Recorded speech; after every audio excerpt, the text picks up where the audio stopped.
What is up, YouTube? It's Kingfisher745, and this video is going to focus on the new alternate costume for Thor. This is the Mighty Thor costume, and it comes in Scrapper as well as Bruiser. The Bruiser version will cost you 51 command points, and it's only available for 26 days. So let's go ahead and buy that Bruiser costume. Then we're going to move on to the Scrapper outfit. And that's the one that I'm really interested in since it's a new class for Thor. My Thor happens to be level 13, so we also get to use an empowered ISO 8 with this costume. Now at the time that I'm making this video, PvP isn't available. So we're just going to demonstrate this costume in PvE for now. But there will be a PvP version coming out very soon. Now that I've bought both versions of the Mighty Thor alternate costume, I'm going to show you how I socketed the ISO for the Scrapper version. And that's because that's the costume we're going to use for the purpose of this video.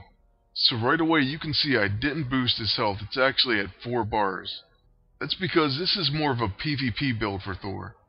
I usually go for a balanced build because I do care about PvE a lot. But I wanted to try something different with this new costume. For his empowered ISO 8, we're going to try the distant one first. And that's because it gives him sharpshooter, so his ranged attacks have a higher chance to crit. Next, we went for forceful first, and that's to add to his attack, defense, but also his accuracy. So we basically wanted to get his accuracy up to the 5-bar mark, as you'll see right there. This is something I personally like to do, and I do it for pretty much every hero. Now to accomplish this, I believe I used 6 forceful ISO 8. Then the last 2 I switched to bulky. So bulky just adds attack and defense. The end result was a pretty high attack and defense.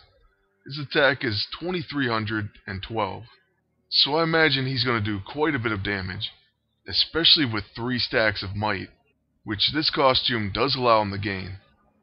He also has that Storm Herald, and we're going to take a look at that in combat in just a moment. Alright, so that's the setup portion of the video. Next we're going to do 2 PvE battles. The first one's going to be against some elves, and then the second battle will be against the end boss of Mission 1. You also will notice I'm using the brand new empowered infiltrator armor. And don't worry, I do plan on making a video that just shows it as well as the Mystic PvP reward weapon. So in that video I'll do a better breakdown and show you exactly what this armor can do. Currently I use that infiltrator costume to equip the ISO that grants some mirror images at the start of battle. But there are certainly some other empowered ISO 8 that would be really amazing in this costume, and I will definitely go over that in a special video just dedicated to showing it. You also can see we are using the Mystic, and we start with a ton of other buffs. So our agent is pretty hard to hit, and none of our team can be debuffed during that first round of combat. But anyways, enough of that, let's get into this battle, and we'll see exactly what Mighty Thor can do.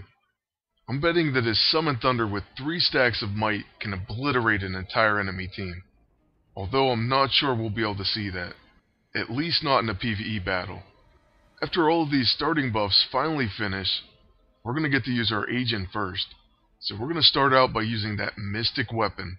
And the fact that this item does prevent debuffs during that first round is pretty useful, especially in some of these PvE battles. Alright, so it did pretty good starting damage. It also places Bane and Obsolete Tech on the opponent.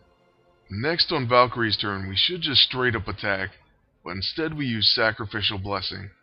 This was really a wasted move in PvE, and I'm not quite sure why I used it, though I'd say it has a lot to do with the fact that I haven't used Valkyrie for a long time. The enemy Dark Elf changed to an Infiltrator, and then attacked my agent. It looks like we're going to counter with the Retractable Claw. And as you can see, they did fix the damage from the counterattack. So they fixed it right after the tournament ended. And that's kind of upsetting. With Thor, we're going to start out with Inspire Bravery. And then we're going to attack that Dark Elf with his level 2. That way we have 2 stacks of might on him so far. And maybe we can get to 3. After that attack, you also get to see the Lightning Strike from his Storm Herald passive. And if that elf would have lived, it also would have caused Static Charge, and he would have taken even more damage. So trust me, it's a really nice ability to have. My agent was able to one-shot that Dark Elf, and now it's going to be Valkyrie's turn.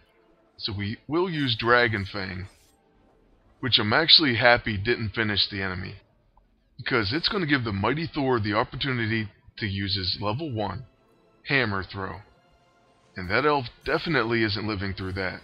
So now we're going to move on to the final boss of Mission 1 in Spec Ops 14. It's the Destroyer, and he's going to be accompanied by Piledriver as well as Curse. So I think this should give us an extended opportunity to see Thor in his new costume. Also, we should get to see more Storm Herald procs, and you'll get a better sense of how much damage that passive can add. I'm actually really interested to see it in PvP, because I think that the damage is going to be pretty noticeable. Now for this battle they try to throw Sif in there, but we're going to switch back to Valkyrie. And one of the reasons I'm going to do that is just in case you've been deciding whether or not to buy Valkyrie. Oh, and one more thing that may sway your opinion over buying her or not, is the fact that she is a deploy for this current Spec Ops epic boss. And she's a pretty solid character. I can't say she's top tier, but she's decent. And since I started using her in this Spec Ops, she's been doing a lot of damage. More than I remember her doing. Alright, so this first wave includes Piledriver and 2 Dark Elves. Our agent is pretty much going to protect against all of the enemy's attacks. And then we can use Valkyrie to heal the team. And I'll show you that a little bit later in the video. Of course, he is protecting with that Vigilante toolkit. And if you haven't got this item, I really suggest you try to get it. Now it counterattacks properly, so it's one of the best items in the game. Our evasion is pretty ridiculous, and in part that's due to the toolkit. After Piledriver uses his turn, we're probably going to try a first turn Summon Thunder with Thor. He misses with Money Shot, and that's due to mirror images. Then we get to counterattack with a retractable claw. Next on Thor's turn, we're going to use Inspire Bravery, so that strengthens the whole team. And then we're going to use Summon Thunder.